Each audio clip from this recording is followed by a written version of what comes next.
I'm not going to lie, when THQ Nordic announced Darksiders 3 was happening, I was overjoyed. I'm a long-time fan of the first two games, and the remasters were all well and good, but I just wanted to see the next chapter in this series. So to say I was biased going into this title is an understatement. That doesn't mean I was expecting it to be Game of the Year, but I was hoping for it to be something close. And what did I get? I got something that was not only a lot of fun, but managed to take me on a nostalgia trip to a simpler, funner time.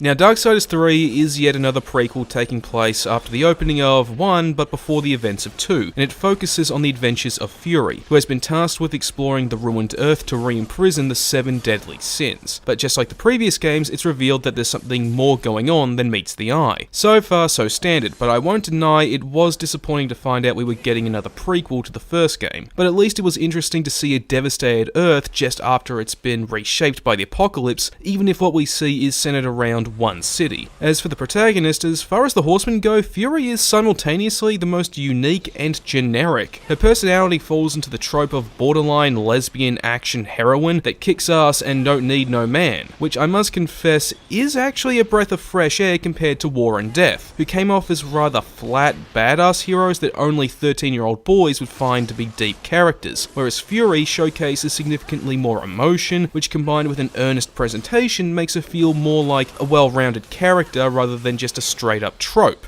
Her design is great too, rather than doing what so many Western devs have done and made their female characters border on being essentially men. Gunfire went for a pleasing middle ground. Her design can be called functional yet pleasing, with armor that is clearly protecting her but isn't afraid to show off her feminine form without coming close to Senran Kagura levels of fan service.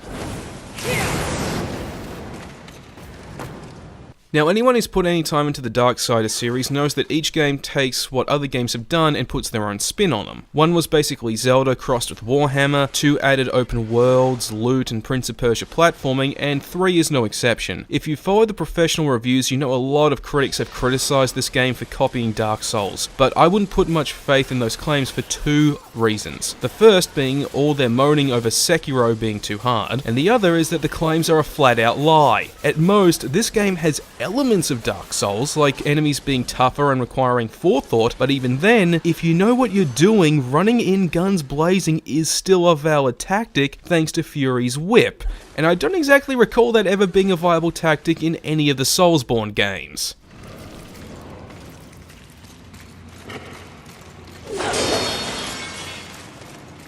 More than anything, the game feels more reminiscent of the original God of War, with combat being about pulling off flowing combos and combining attacks from Fury's whip with those from a handful of sub-weapons, each of which has an elemental effect which not only plays into puzzles but into exploration. The level design is of the Metroidvania variety, and as you unlock new sub-weapons, or hollows as the game calls them, new pathways open up for you to explore for either goodies or, for the best part of the game, the boss fights. You're free to explore the environment to try to track down any of the deadly sins in whatever order you choose, and these are an absolute joy. Each boss is distinct in not just design, but how they play, and the devs got very creative in both ways. Avarice, for instance, is this spry, impish creature that has a balance between ranged and melee, but becomes more of a heavy hitter as he loses health, whereas Sloth is an insanely obese insectoid that doesn't want to fight, but forced to once you take out too many of his minions.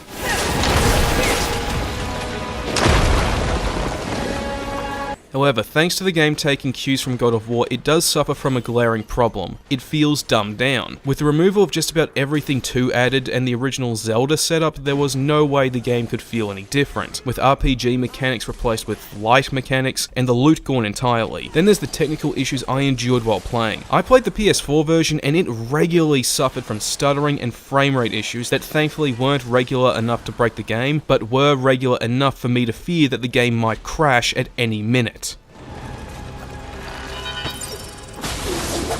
Darksiders 3 is far from a perfect game, and it is unfortunate that it's a step backward in a lot of ways, but still manages to be a fun and rewarding game. One that feels just like the ones we got 10 years ago that focused exclusively on entertaining the player rather than trying to milk people for microtransactions. You must be so fulfilled.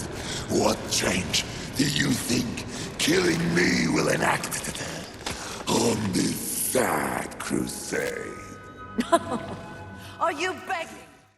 Hey, thanks for checking out this video, I really do appreciate it, and if you enjoyed it then please feel free to subscribe. Now for the next full game review, I'm going to be taking a look at Generation Zero, and I've also got some movie reviews that unfortunately are overdue but will be getting out as soon as possible. In particular, taking a look at Captain Marvel and Lego Movie 2, and in the future, expect a review of Jordan Peele's Us as well. I've got all that and more coming up, so like usual, please stick around.